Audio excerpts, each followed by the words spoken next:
Today I'd like to talk to you about bread.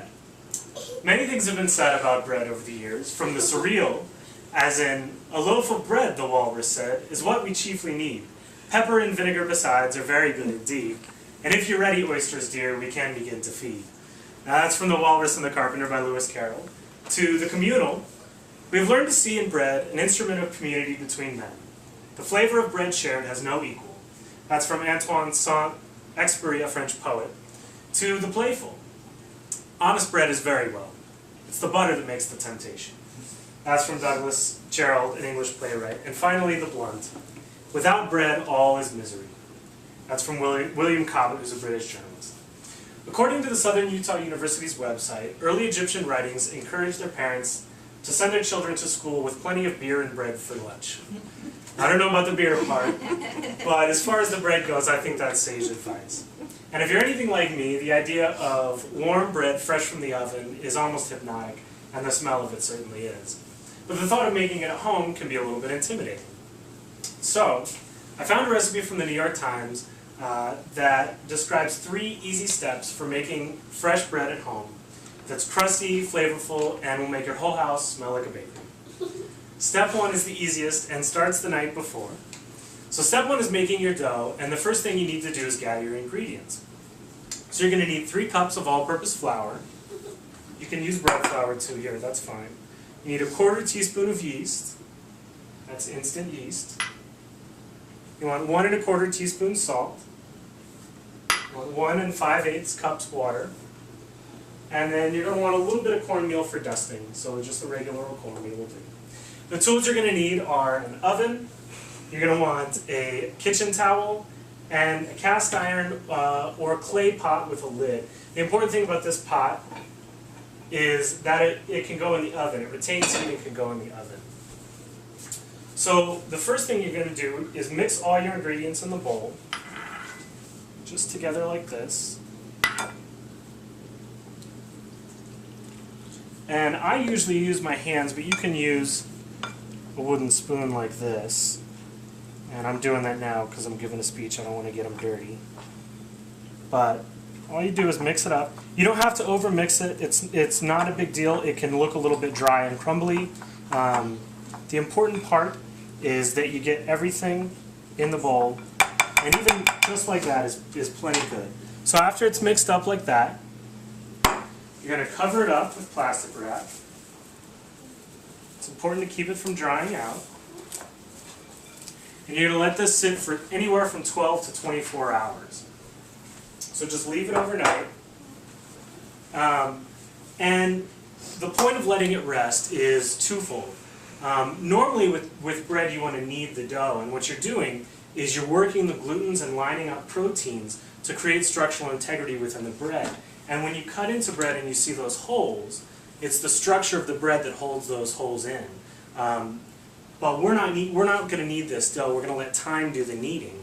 So as the dough sits, those proteins are going to line up, and that'll take the place of kneading. The other thing is that the longer the dough sits, the more flavor develops, and the better tasting it will be. So after you've let it sit for a while, through the magic of television, so that's step 1. Step 2 starts the next day after you've let it sit. And this is what it's going to look like. The top is going to have a bunch of bubbles. You see that? Just like that. And that means it's ready. So you want to tip your dough out onto a floured countertop. Now this is the messiest part.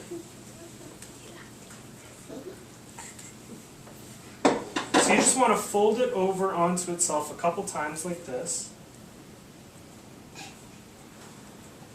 And then you just want to cover it up with plastic wrap and walk away for 15 minutes and just leave it like that. So after 15 minutes have passed, you come back, it's rested, and what you're going to do is lay out a kitchen towel just like this. You want to sprinkle some cornmeal on it to keep the bread from sticking. and you want to pull it up and try to shape it into a ball. It's not going to stay that way, and it'll flatten out, but that's okay. Just try to get it as ball-like as you can. Plop it there on the counter. Sprinkle the top with more cornmeal, and fold it over onto itself.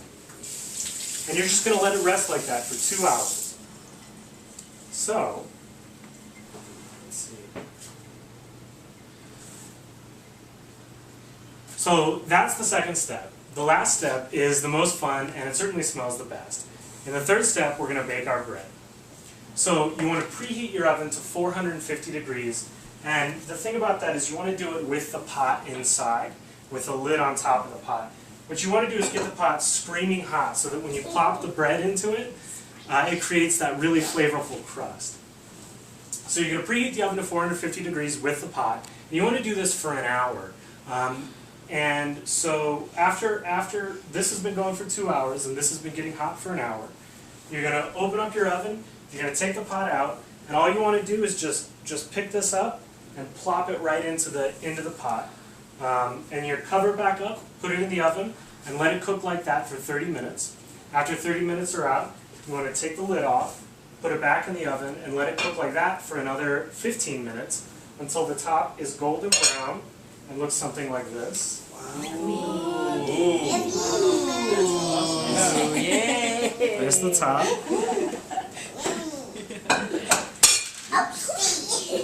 So after the top looks like that, you want to carefully, with oven mitts, pull it out, and you can let it rest on a rack. And if you don't have a cooling rack, you can just use a folded up towel like that. And this is it. This is the bread you'll make. It's really good quality bread. One of the most fun things about this is while it's cooling, if you put your ear up to it, you can hear the crust crackle as the steam escapes. So this bread really actually uses all 5 senses to experience, which is pretty cool. So today we've talked about how to make bread, the 3 easy steps: making your dough, shaping your loaf, and baking your bread. It's easy enough for anyone to do, and definitely worth the minimal effort. So to close, I'd like to provide a quote from Henry Miller, who said, "You could travel 50,000 miles in America without once tasting a piece of good bread." Let's prove him wrong. Thank you.